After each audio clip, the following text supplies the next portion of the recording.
নমস্কাৰ। কালি যি এক্সাম হৈ গ'ল ADRE তাৰ ওপৰত এই ভিডিঅ'টো প্ৰস্তুত কৰিছোঁ। যি মহিলাসকলক যুৱতীসকলক চেনিটেৰী পেড খুলি চেকিং কৰিলে, এইটো বাৰু কিমান গ্ৰহণযোগ্য? কাৰণ মই নাভাবোঁ চেনিটেৰী পেডত নকল নিব বুলি।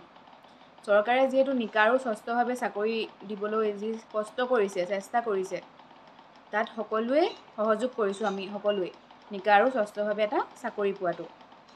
কাৰণ কিছুমান মানুহে আজিলৈকে চাকৰি এপ্লাই কৰিয়ে আছে, কিন্তু নাপালে, বয়স নাই আৰু তেওঁলোকৰ। সেই ক্ষেত্ৰত এতিয়া যিখিনি সুবিধা দিছে চৰকাৰে, সকলোৱে সেইখিনি পোৱাটো ভাল। আৰু পৰীক্ষাৰ নামত চেকিং কৰাটো ভাল, এইটো বেয়া কথা নহয়। পৰীক্ষাৰ নামত চেকিং হ'ব লাগে, কাৰণ বহুত নকল নিয়ে ন। কিন্তু চেকিঙৰ নামত যে অভদ্ৰামীখিনি কৰিছে, সেই অভদ্ৰামীখিনি কিমান গ্ৰহণযোগ্য?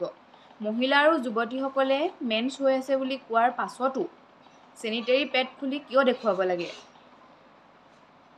কিয় ইমানখিনি অভদ্ৰামী পাৰ কৰিছে?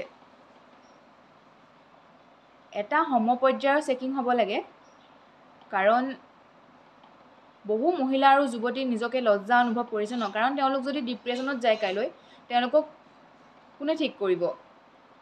নিজকে বহুত লাজ অনুভৱ হৈছে। মোক ফেচবুকত বহুতে কমেণ্ট কৰি আছে, মই এটা পোষ্ট লিখিতভাৱেও দিছিলোঁ। তাত এগৰাকীয়ে কৈছে যে আধাৰ কাৰ্ডখন আইডেণ্টি হিচাপে দেখুৱাওঁতেও আধাৰ কাৰ্ডত কিবা চিল এটা লাগি আছে বুলি কৈছে, সেইটোও খুলি দেখুৱাব লাগে। এইটো কি মানে? আৰু চেনিটেৰী পেডত নকল নিয়ে বুলি আপোনালোকে জানো ভাবি চাব পাৰে? ভাবি চাওকচোন, চেনিটেৰী পেডত নকল নিব নেকি? নে নিয়ে? চেনিটেৰী পেডত নকল, চেনিটেৰী পেডটো কোনো হাতত লৈ থকা বস্তু নহয় ন। মেন্স হৈছে, তাত লগাইছোঁ বা লগাই গৈছে। এইটো কোনো হাইজেনিক নহয়, আনহাইজেনিক হয়। তাত নকল উলিয়াই কৰিব কেনেকৈ? আপোনালোকে সেইটো এবাৰ ভাবি চাওক। আৰু চৰকাৰক এটাই অনুৰোধ যে এই অভদ্ৰামী, চেকিঙৰ নামত যি অভদ্ৰামী কৰিছে, তেওঁলোকক অলপমান কঠোৰ হ'ব লাগে তেওঁলোকৰ ওপৰত। কাৰণ চেকিং কৰিছে, তাত কোনো বেয়া কৰা নাই, সেইটো ভালেই কৰিছে, মই বাৰে বাৰে কৈছোঁ।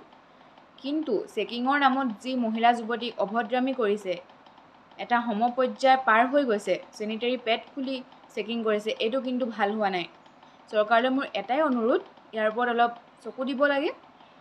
আৰু যিখিনি মহিলাসকলক কালি এইখিনি কাণ্ড কৰিছে, চবতে কৰা নাই, অলপ কিছু কিছু ঠাইত কৰিছে, তেওঁলোককো কৈছোঁ আপোনালোকেও অলপ মাতক যে আৰু এক্সাম, এতিয়া 4th গ্ৰেডৰ এক্সামো আহি আছে, ইয়াৰ ক্ষেত্ৰত যে এনেকুৱা নহয়। আৰু চৰকাৰলৈ মোৰ এটাই অনুৰোধ, ইয়াৰ ওপৰত অলপ গুৰুত্ব দিয়ক।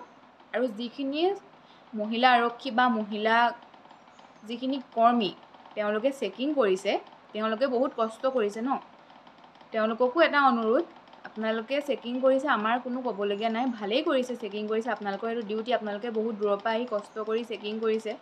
কিন্তু চেনিটেৰী পেড খুলি চেকিং নকৰিব, কাৰণ চেনিটেৰী পেডত কোনো নকল নিনিয়ে। এইটো মহিলাসকলে বহুত লজ্জা অনুভৱ কৰে। আৰু যিখিনি চেকিঙৰ নামত কৰিছে, সেইখিনি নকৰিবলৈ অনুৰোধ। অভদ্ৰামী, কাৰণ চেনিটেৰী পেডত নকল নিনিয়ে, বাৰে বাৰে কৈছোঁ।